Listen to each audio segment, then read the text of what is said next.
I'd always imagined that if I ever ended up in a hospital, my son would be by my bedside, holding my hand, promising me everything would be okay. I never imagined that I would be lying in a white, sterile room, tubes in my arms, machines humming around me, and overhear my only child asking if they could pull the plug. The first time I heard it, I thought I was dreaming. Morphine can play tricks on a weak mind, but the words sliced through the fog of my medication like a knife. Doctor, be honest. She's not getting any better, right? We need to know if we can pull the plug. We need her money. Even now, weeks later, I can still see the faint outline of my son's back through the half-drawn hospital curtain. I was too weak to open my eyes fully or speak, but my mind was racing. Was I hallucinating? Was it some cruel joke? The doctor's voice was low, measured,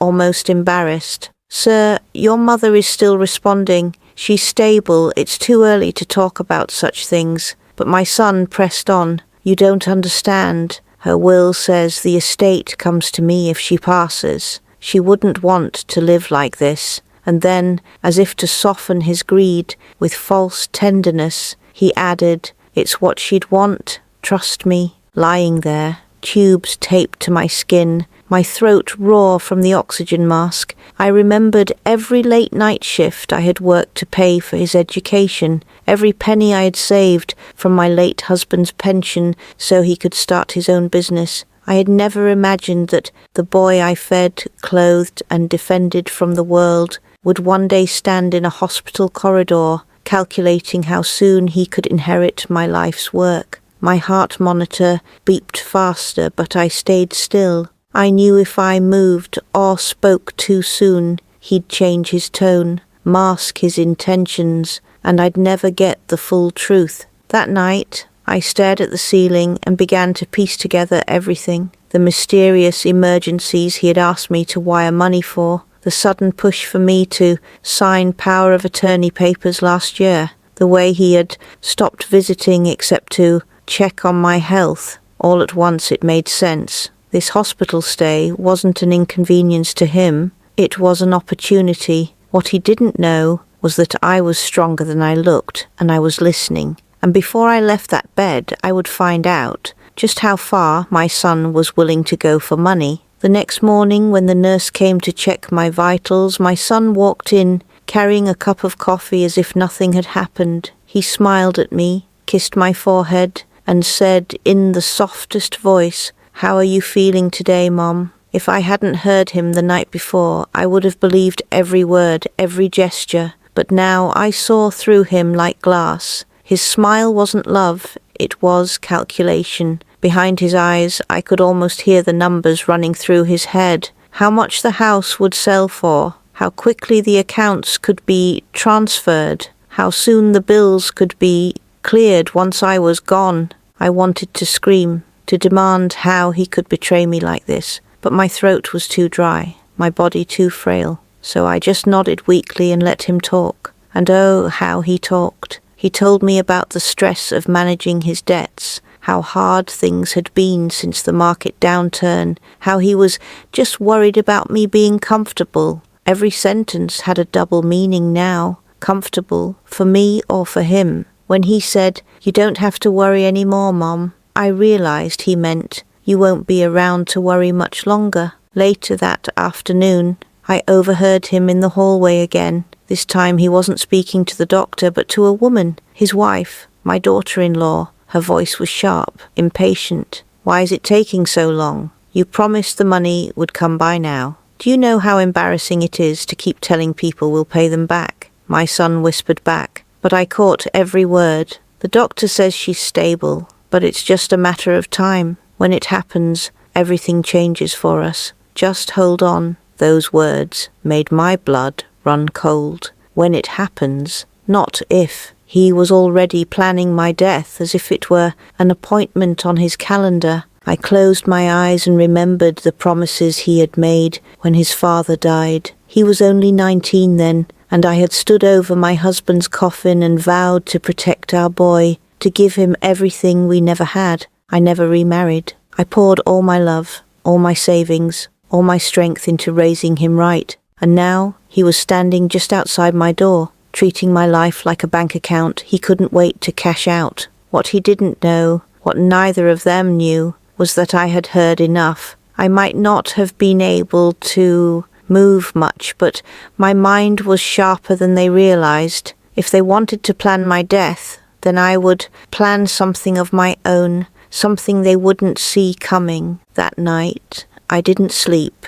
I lay there in the dim light of the monitors, the steady beeping of the heart machine almost mocking me, reminding me that as long as it kept beating, I was still a burden in my son's eyes. I stared at the ceiling and let the memories wash over me. His first steps, the way he clutched my hand when he was afraid, the nights I stayed awake sewing clothes so he wouldn't feel poor at school. I had built his world brick by brick, and now he was ready to burn mine down for money. The thought twisted like a knife inside me, and the only thing that gave me strength was a new kind of fire, determination. The next morning, when the nurse came in to adjust my IV, I whispered to her, "Could you bring me a pen and some paper? Just for myself." She smiled kindly, thinking I wanted to journal or write down my feelings. In truth, I was beginning to prepare a letter, a record of everything I had overheard, something undeniable, something that could outlive me if it had to.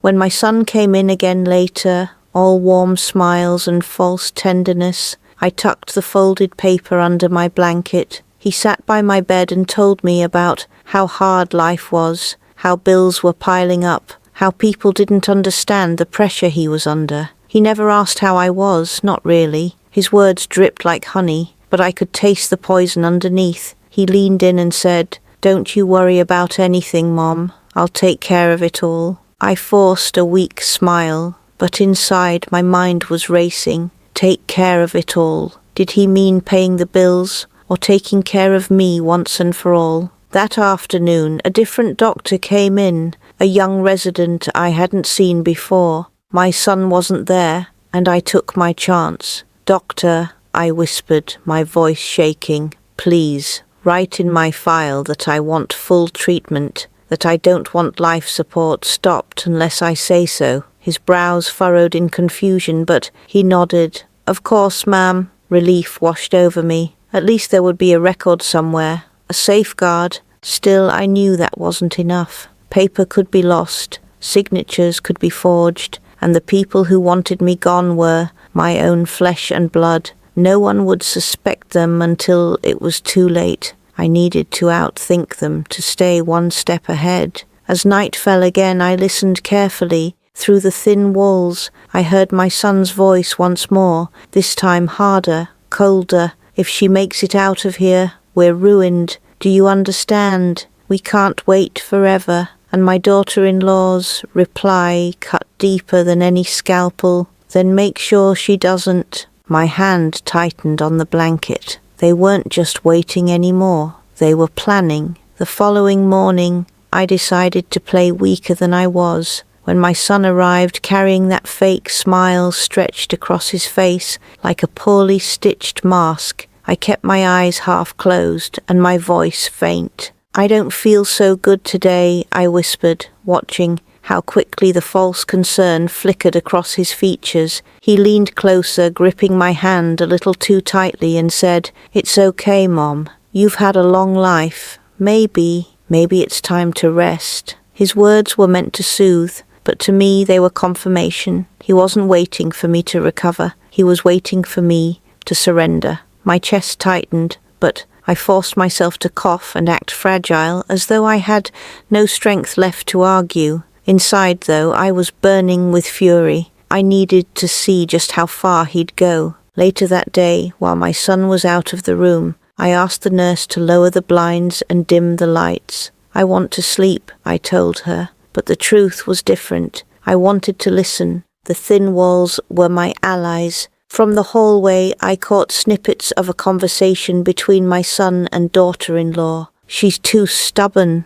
my daughter-in-law hissed. "Then the doctor doesn't need to ask her any more," my son replied coldly. "Once she's sedated, no one will know what she really wanted." I felt ice spread through my veins, sedated. They weren't planning to wait for nature. They were planning to control it. When my son returned, I asked, "Could you read to me from the Bible, the passage about honoring your father and mother?" I watched his face harden as he realized the meaning behind my request. For the first time, the mask slipped, and his eyes flashed with something raw, anger, maybe even hatred. He muttered, "Mom, you don't need to guilt me. You don't understand how hard things are for us." "I understand more than you think," I said, softly, staring straight into his eyes. For a moment, silence hung between us, heavy and suffocating. He stood abruptly, muttered something about getting coffee, and left the room. As the door clicked shut, I let out the breath I had been holding. His mask had cracked. Now I knew the danger wasn't just real, it was imminent. If I wanted to survive, I had to act fast. That night, as the machines hummed around me, and the shadows stretched long across the sterile hospital walls, I knew time was no longer a luxury I had. My son's mask had cracked, and I had seen the hunger beneath it. The hunger not for reconciliation, not for my well-being, but for the money he believed would finally solve all of his failures. Every beep of the monitor felt like a countdown, every shuffle of footsteps in the hall a reminder that my life no longer belonged to me in his eyes. I clutched the pen I had asked the nurse for and forced my trembling hand to write, even as pain shot up my wrist. I wrote a letter addressed to my lawyer, one I had not spoken to in years, but who had helped me when my husband passed.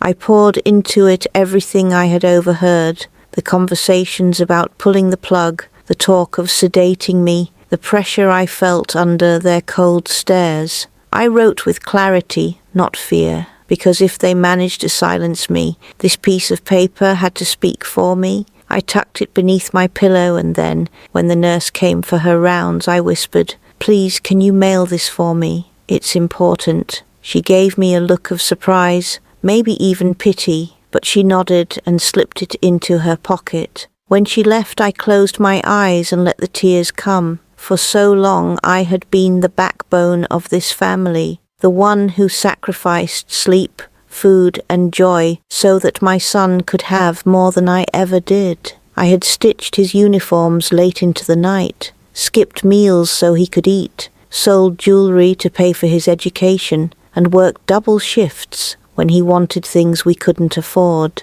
And yet here I was, the woman who gave him everything, reduced to nothing but a dollar sign in his mind. The betrayal cut deeper than the illness, deeper than any physical pain I had endured, and yet even in that darkness I felt something awaken in me, a fire that I thought had burned out years ago. I would not leave this world quietly, not as a victim of the boy I raised. If he wanted to gamble my life away for inheritance, he would learn that his mother was not so easy to erase. I began to plan silently, rehearsing in my mind what I would say, how I would act, and who I could still trust, because I knew the storm was only just beginning, and I needed to be ready when it broke. The following morning carried with it a strange quiet, the kind of silence that isn't peace but warning. Hospitals are never truly still. There is always a shuffle, a distant cry, the rattle of carts,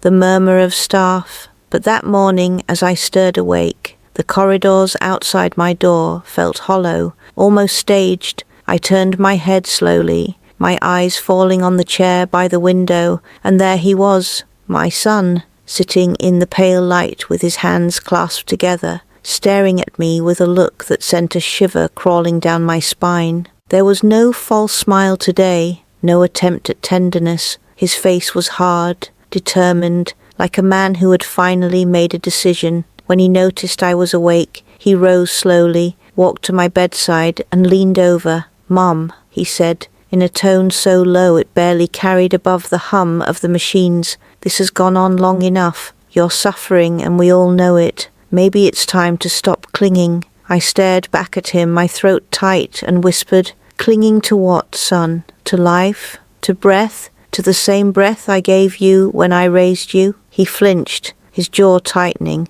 but his eyes didn't soften. Instead, he reached down and pressed his hand over mine. "You've done enough. You've lived enough. Dad's gone. You're tired. And we can't afford to drag this out." The cruelty of it cut deeper than any knife. My son had stopped seeing me as his mother. I was now a burden on his balance sheet, an obstacle in his way. As he spoke, the door opened and a doctor entered. Dr. Harrington, the senior physician overseeing my case. His presence was authoritative, commanding, but when he looked at me, I thought I saw a trace of pity. My son turned to him quickly. "Doctor, we've talked about this. Isn't it better if she doesn't suffer anymore? We need to consider withdrawing support." My heart stopped. There it was, the words spoken aloud in the open. Pulling the plug, he had dressed it up in concern, in the disguise of mercy, but I knew it was greed disguised as love. My lips trembled, but before I could speak, Dr. Harrington cleared his throat.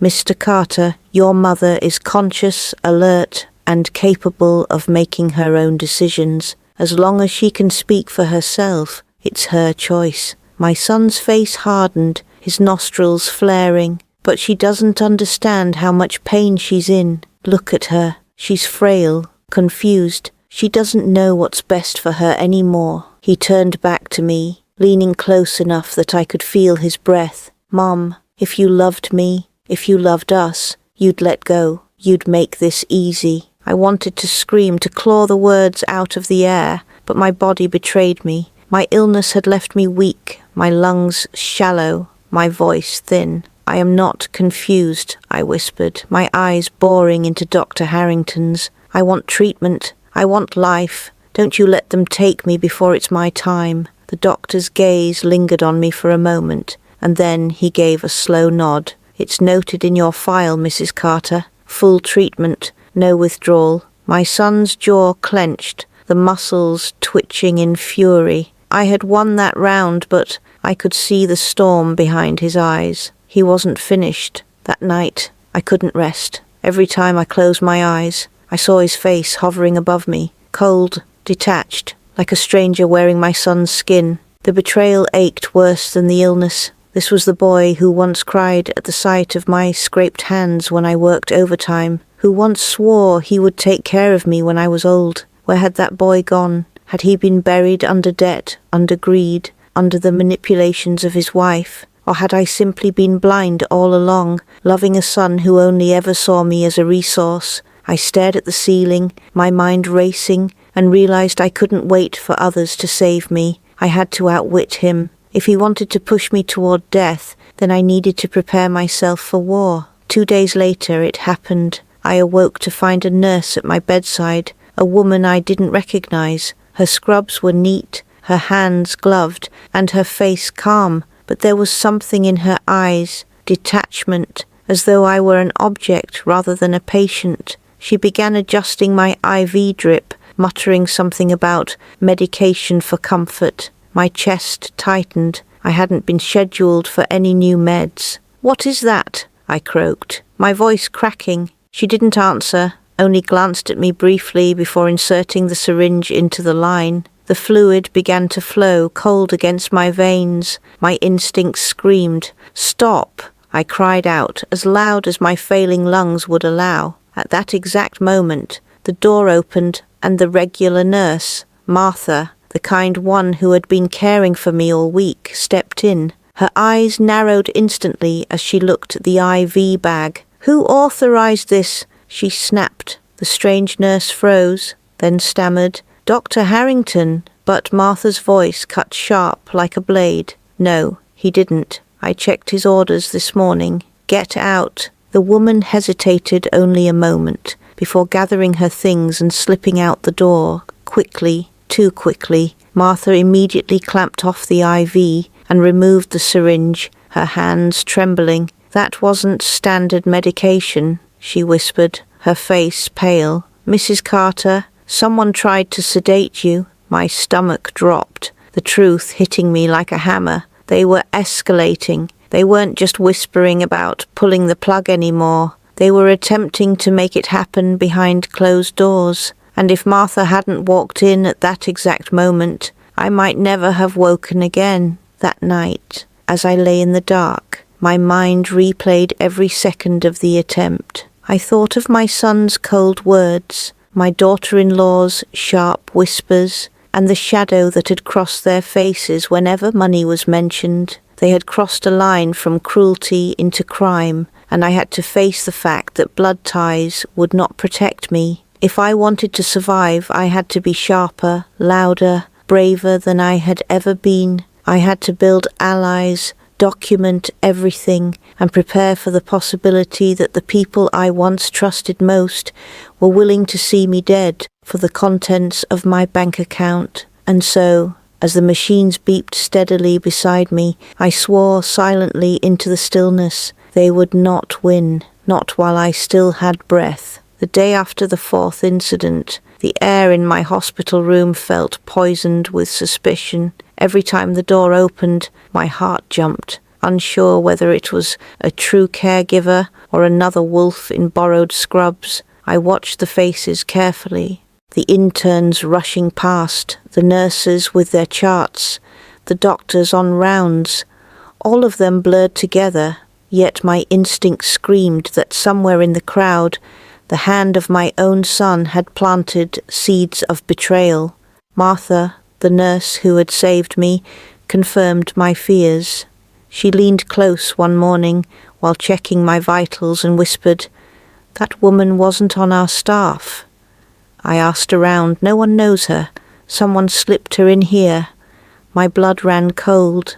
A stranger with a syringe had been given access to my room, my veins, my life.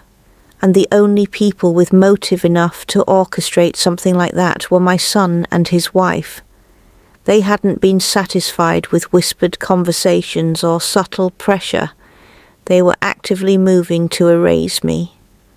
And the thought made something inside me shift.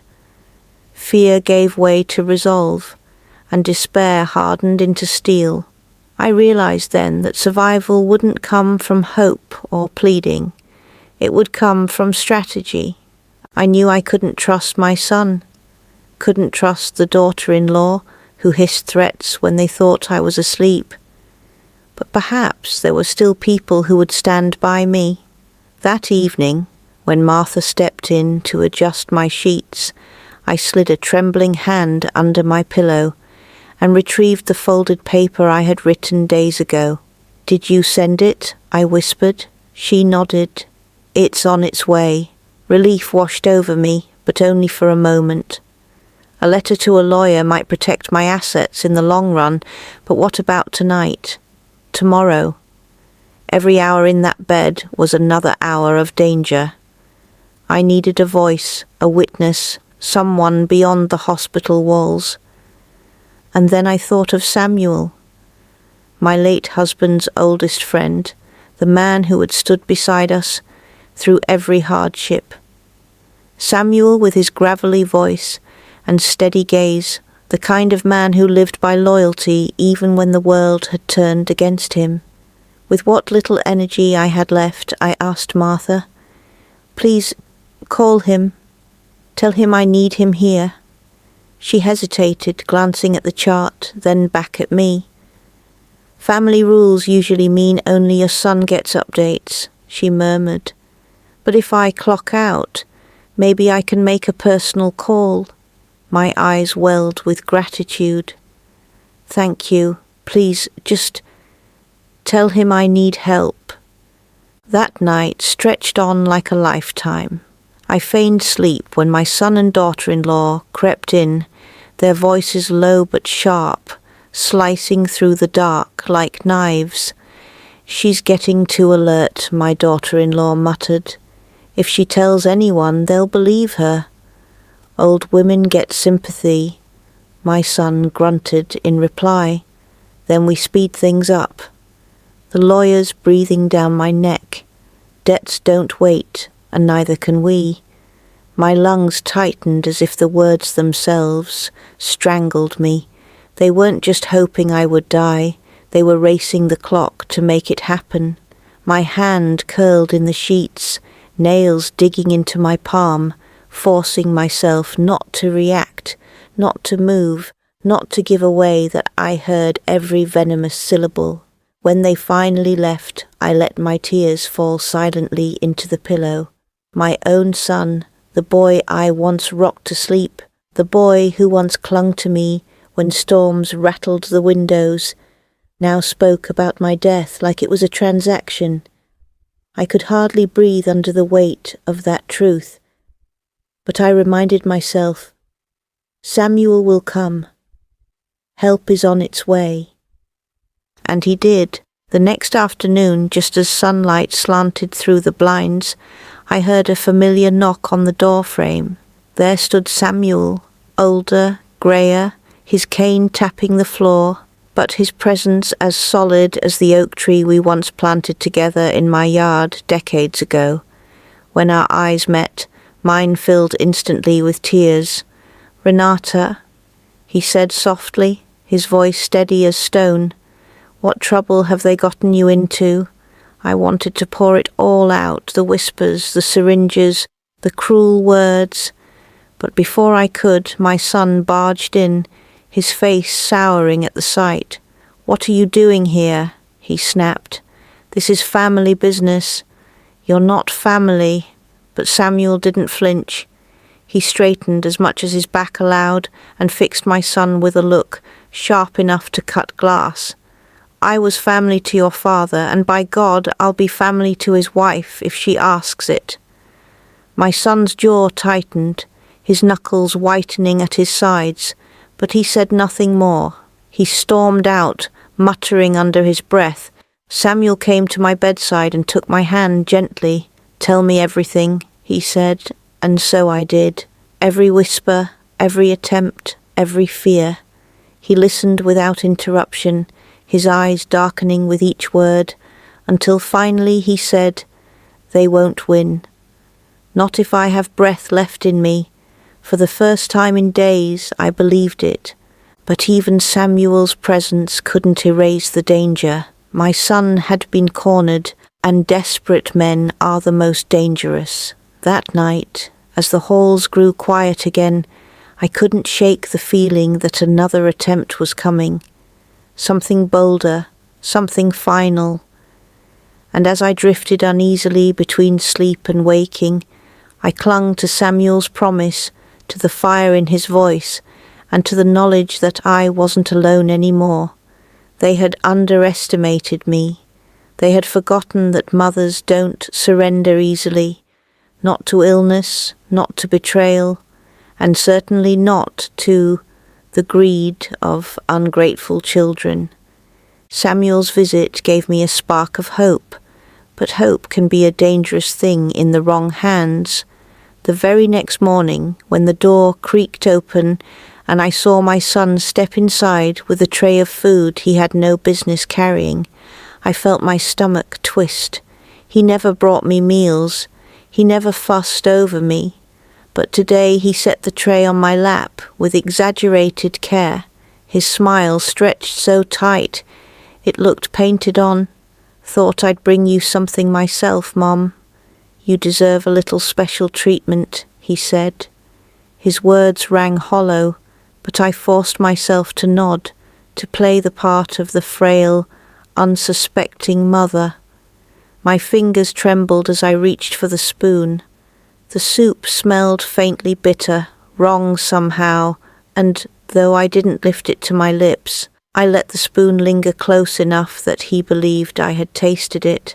His eyes were fixed on me, unblinking, waiting, measuring. My heart pounded against my ribs, but I forced a cough, letting the spoon clatter back into the bowl. "Not hungry," I whispered. His jaw tightened, frustration flickering across his features. For the briefest moment I saw the truth in his face. This wasn't kindness. This was another attempt. Another step closer to the end he so desperately wanted. When he left the room, muttering curses under his breath, I slid the tray aside, my hands shaking. Minutes later, Samuel appeared, as if fate had guided his timing. He glanced at the untouched food, then back at me, his eyes narrowing. "Did he bring this?" he asked. I nodded weakly. Samuel lifted the bowl to his nose, sniffed, and his face hardened into stone. "Don't touch it again," he growled. "This isn't right. They're not just talking anymore, Renata. They're acting." My breath caught in my chest. I had suspected, but hearing Samuel confirm it made the terror real. "What do?" I whispered. He leaned closer, lowering his voice. "You've already started. You documented their words. You've got allies here. Martha, me, your lawyer. Now we gather proof. I'll make sure this food is tested. If they're poisoning you, the law will know." His words wrapped around me like armor, and for the first time since this nightmare began, I felt less like prey and more like a fighter preparing for battle. That night, Samuel stayed longer than visiting hours allowed. He planted himself in the chair by my bed, cane across his lap like a guard's weapon, and when my son and daughter-in-law walked in, their faces twisted in surprise. "Still here?" My son snapped, his tone dripping with irritation. Samuel didn't flinch. "She asked me to sit with her. You have a problem with that?" The tension in the room was thick enough to choke on. My daughter-in-law smiled that sly, venomous smile of hers and said, "Of course not. The more company she has, the better." But her eyes told a different story. They hated that Samuel was here. They hated that I wasn't alone, vulnerable, easy to manipulate. When they finally left, Samuel turned to me and said, "They'll try again, but now we're watching. They won't expect resistance. That's how we'll beat them."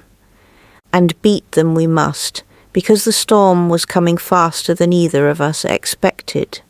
The next morning, Dr. Harrington entered my room with a strange heaviness in his face. He glanced at Samuel, then at me, before speaking carefully.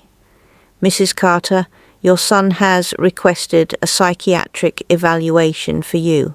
He claims you've been confused, paranoid, and incapable of making rational decisions about your treatment."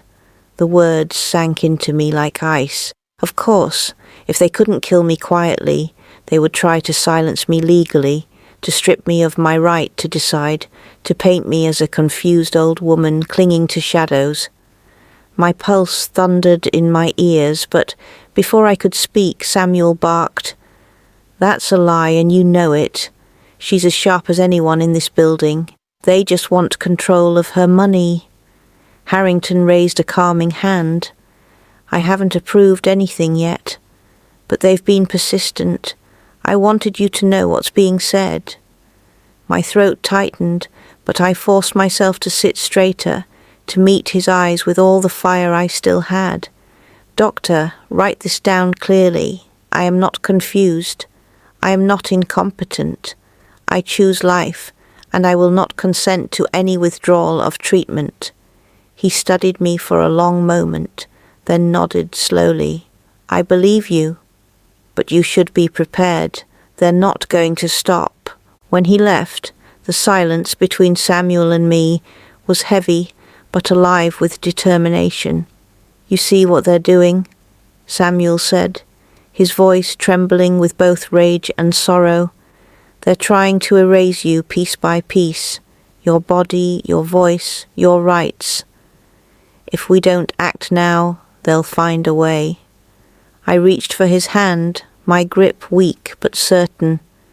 "Then let's act," I said, and in that moment, though my body was frail and my breath shallow, I felt the strength of every battle I had fought in my life, every hardship endured, every sacrifice made. They thought I was a dying old woman clinging to life. They were wrong. I was a mother, a survivor, and I was about to fight for my dignity with everything I had left. The news of the psychiatric evaluation hit me like a stone dropped into deep water, the ripples spreading through every thought, every breath I took.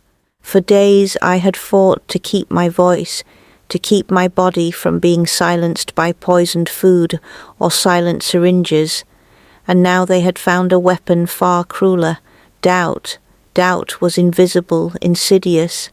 It didn't need to kill me, only convince others that my words were meaningless, that my mind was no longer my own. When Dr. Harrington left my room that morning, I felt the weight of the battle pressing down harder than ever, but Samuel was already moving, already thinking 3 steps ahead. He rose from his chair with a grim determination I hadn't seen in him since the war stories he used to tell beside my husband. "Renata," he said firmly, "we won't let them win this way. If they want a trial, we'll give them one, but we'll come armed with the truth." His cane tapped the floor like a gavel as he paced. "I'll speak. Martha will speak. Your lawyer will tear their lies apart. You've survived this long, not to have your son bury you alive in paperwork." His words lit a fire in me, though part of me trembled at the thought. Courtrooms, judges, lawyers, those weren't my world. I was a woman who had spent her life working, cooking, sacrificing, raising, but maybe that was enough. Maybe my story itself was the proof. The hearing was scheduled shockingly fast, as though my son had greased palms to push it through before I could gather strength.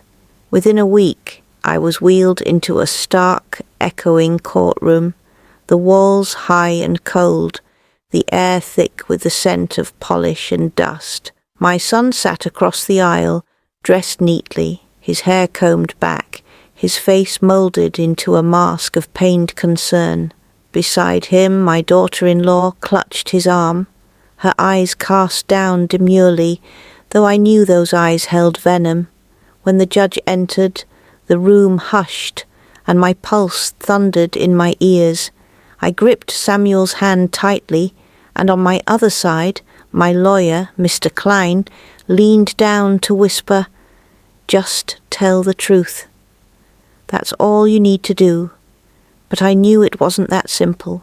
Truth had to fight against performance, against manipulation, against the polished lies my son would spin. The opening statements cut me like blades. My son's lawyer painted a portrait of me as a woman unraveling, confused, paranoid, and vulnerable to manipulation by outsiders. He spoke of my illness, of my irrational refusal to accept my condition, and even had the audacity to frame my resistance to withdrawal of life support as selfishness. An old woman clinging to life and draining the family's resources. My son lowered his head as if in grief, his shoulders trembling just enough to seem convincing. I wanted to shout across the courtroom, "Stop acting, you've never once shed a tear for me," but instead I sat still, letting their performance echo, because I knew our turn would come. And when it did, Samuel was the first to rise. His voice, gravelly with age but sharp with conviction, rang through the chamber. He spoke of the attempted poisoning, of the strange nurse with the syringe, of the soup laced with bitterness. He spoke of overheard whispers, of the venomous conversations in hospital corridors.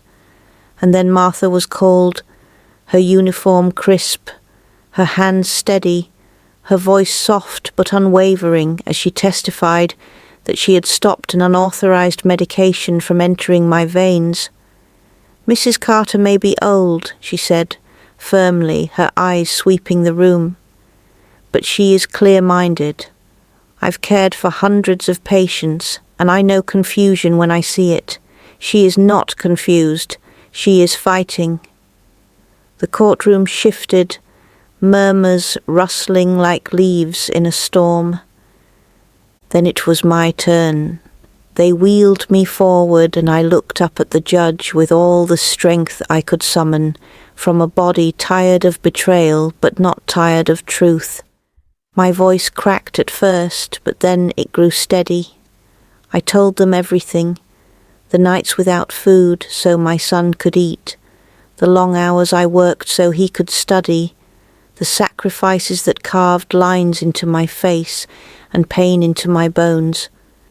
I told them of the day at my husband's funeral when my son whispered about selling the house, of the hospital nights when he pressed the doctor to pull the plug.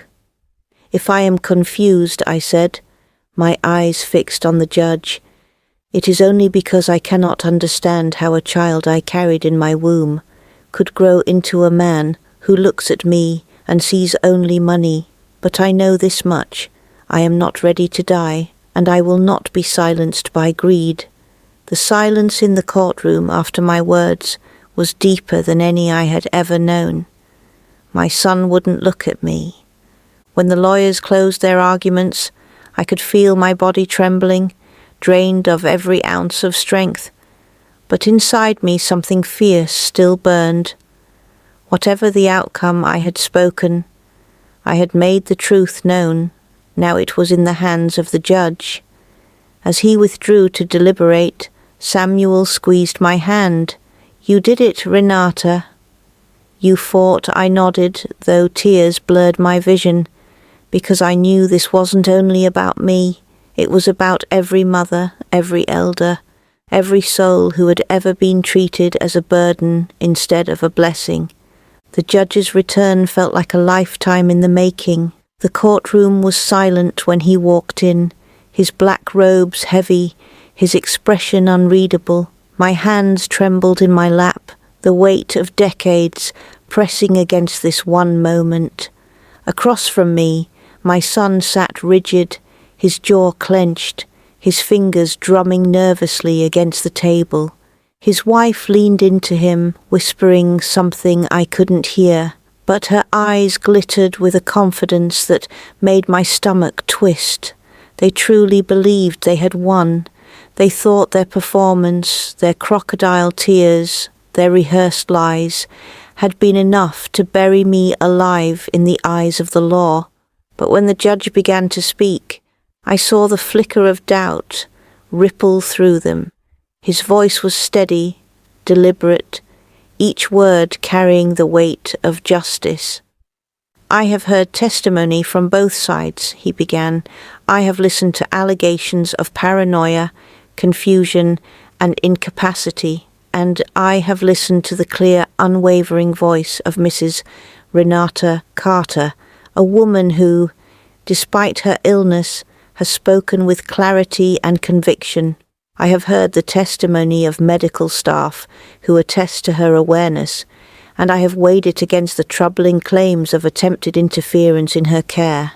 He paused, his gaze sliding briefly to my son before returning to his papers. "It is the judgment of this court that Mrs. Carter remains fully competent to make her own medical and financial decisions. Furthermore, given the evidence of coercion and suspected attempts to endanger her health, I am granting a protective order restricting her son and daughter-in-law from making medical decisions on her behalf. Effective immediately, all such authority is revoked." The words struck the air like thunder. For a moment, the room was utterly still, as though no one dared breathe. Then the sound came, a choked gasp from my daughter-in-law, the scrape of my son's chair as he shot to his feet. "This is ridiculous," he barked, his voice cracking with fury. "She's lying. She's old, she's sick, she doesn't know what she's saying." But the judge's gavel came down hard, echoing through the chamber. "Enough. This court will not tolerate further disrespect. The matter is settled." My son's face twisted with rage, and for the first time I saw the mask tear away completely. The boy I once raised was gone. What stood before me was a man hollowed out by greed, his soul a cavern where love should have been. As they dragged him back down into his seat, I felt tears slip silently down my cheeks, not tears of weakness, but of release. For weeks I had lived with fear gnawing at my heart, with betrayal cutting into my every breath, But in that moment I was heard. My voice had not been silenced. I was still alive, not just in body, but in truth. Samuel squeezed my hand so tightly it almost hurt, his eyes shining with something between triumph and sorrow. "You did it, Renata," he whispered. "You showed them who you are." And in that instant, I felt the weight lift, even as my heart ached with the cost, because though the law had protected me, nothing could undo the scar of knowing my son, the child of my blood, had stood in open court and wished me gone for the sake of money. Afterward, as I was wheeled out of the courtroom, the press of voices around me felt like a blur. I heard Samuel's steady cane tapping beside me, felt Martha's gentle hand on my shoulder, and knew I wasn't walking alone. My lawyer spoke of further steps, of securing my estate, of ensuring my son could not reach through other means, but my thoughts were far away, wandering back to a small house, long gone, to nights when a little boy pressed his head against my chest and whispered, "Don't leave me, Mama." I had never left him, not once. I had fought through hunger, poverty, sickness, all for him, and yet he had left me long before my body ever weakened. That grief would never leave me, not even after the victory, but neither would my resolve. I would live out my days on my terms, not as a pawn in anyone's scheme, and perhaps, in telling my story, others like me would find the courage to do the same. As the sunlight broke through the courthouse windows, warming my face, I felt the faintest smile touch my lips. They had tried to bury me, but I was still here, still breathing, still fighting, and as long as I had breath, I would not be silenced by betrayal, by greed, or even by my own blood.